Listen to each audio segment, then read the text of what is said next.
For me, it was only a second. I was not awake, and then I was awake. That's all that happened to me. I have no idea what happened in the meantime.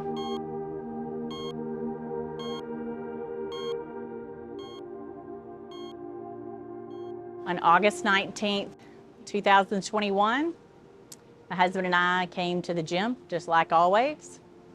We did a morning lift of deadlifts, and then we did a little imam wide during the middle of the workout. I guess kind of probably in hindsight, probably didn't notice it quite so much then, but Robert was struggling. He was kind of a little off balance as he would transition off of the rower. And on the last round, he did his burpees and he didn't get up. We didn't really think that much about it. My granddaughter and I had finished just a few beats before, and we were talking, and the coach looked over and saw Robert on the floor, and he says, "Robert, are you okay?" And he didn't respond. And knowing Robert always has something to say. Anytime I ask him, especially if I ask him, "Are you good?" Normally he's always like, "Yeah, I'm fine," or something. We didn't say anything. So I turned around and I look at him, he's still in the same position, and I'm like, "Robert, are you okay?" And I knew then something was wrong. And I ran over to him and I shook him and I turned him over. And when I rolled him over, he was flaccid. And he was white as a ghost. And he wasn't responding. And I'm a nurse. It's been a long, long time since I've done any CPR. But I started CPR on him. He had no pulse. I was just panicking. And as a nurse, you want to be efficient at your CPR, but you're also a wife. And you see that there's something wrong with your loved one. And so I was going back and forth between doing CPR, and when I would stop to give a breath and I would look at him and I would just scream, "Don't leave me, don't leave me." And Joey hurried to call 911, and about that time, by the grace of God, some people came in who were firefighters, and they weren't supposed to be in that time. There's no class after our class. There's an hour break. And as I walked in the door, I could hear some screaming, people talking real loud, and I looked across and I could see Robert laying flat on the ground, arms stretched out to his side, and it was one of those things I knew immediately what was going on. Victoria was, kneeled next to him, screaming his name. Work just kind of kicked in. I didn't think about what I needed to do. I just went and did it. 911 EMS was on the way, but by the time EMS got here, and they were quick, but Craig had already cut his shirt off of him and wiped him down and put the pads on. And we got him shocked. And I checked for a pulse. A couple seconds later, we did have a pulse. He still wasn't completely breathing on his own, so I had them working on that. Larissa, one of the girls here, was coming in. It was her day to have PT, personal training, during that period of time. And she saw what was going on. She didn't know what to do, but she came over and she prayed over us. And she cried and she tried to make Robert comfortable. And another member grabbed my granddaughter and ran her out of here so that she didn't have to see her granddad dead on the floor. So they put him in the ambulance and they had me ride to the hospital. And the ambulance driver says, "I'm gonna let you see him before I take him into the ER. And he says, "But I want you to see him before he goes back there." He said, "But I want to tell you one thing."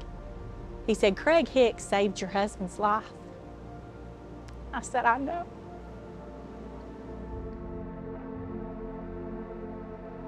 It was just that quick. I didn't even know it could happen like that. I didn't know you could just not get up. All I ever heard is you're going to have pain in your shoulder, your arms, your legs, something. You're going to have pain somewhere, but it just didn't happen.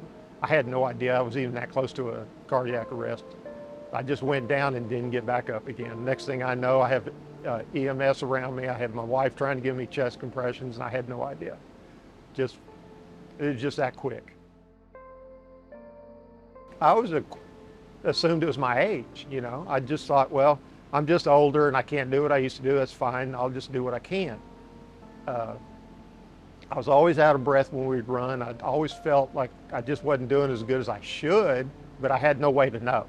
There's no gauge to go by to say, yeah, you're doing good. I couldn't tell. When I look back on it, I'm so surprised because working out like normal, had a regular WOD. It wasn't anything that intense really. We didn't run or anything. It was just a regular WOD. And I found myself not lagging any further than usual. I mean, when I got up to do the last set of burpees, you know, I got off the rower and I was tired, but I didn't feel like it was any worse than usual. So no pain, went down, did my burpees. Evidently, from what I've heard, I did all of them, did the last one and just didn't get up. Had I not worked out so that I could recover, had he not walked in that day, this would have had a completely different outcome. And I credit CrossFit and my working out for saving my life, even though I had the heart attack while doing it. I could have had that anywhere doing anything, because I'm always mowing, working, doing something would have caused the same situation. So the recovery was much faster, I'm convinced, because I do come here. I think God looked down, gave me a chance. He brought Craig in the room. He put me on the floor so I could go to the hospital and get fixed. The doctors did what they had to do. Everything came together because he didn't want me dead yet for some reason. It is a second chance. But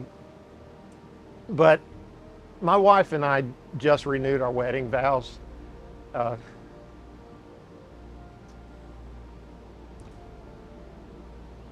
And in them I told her, I don't want to change anything. My second chance is more time with her. That's all I want. Time with her, my grandkids. I don't have a list of things I have to do. I don't want to go anywhere. I don't need to see Europe. I don't need to go do anything. I want to be able to do all the physical activity with them that I did with my kids when they were growing up. I want to do it with the grandkids too. And that's my second chance, to spend time with them actively.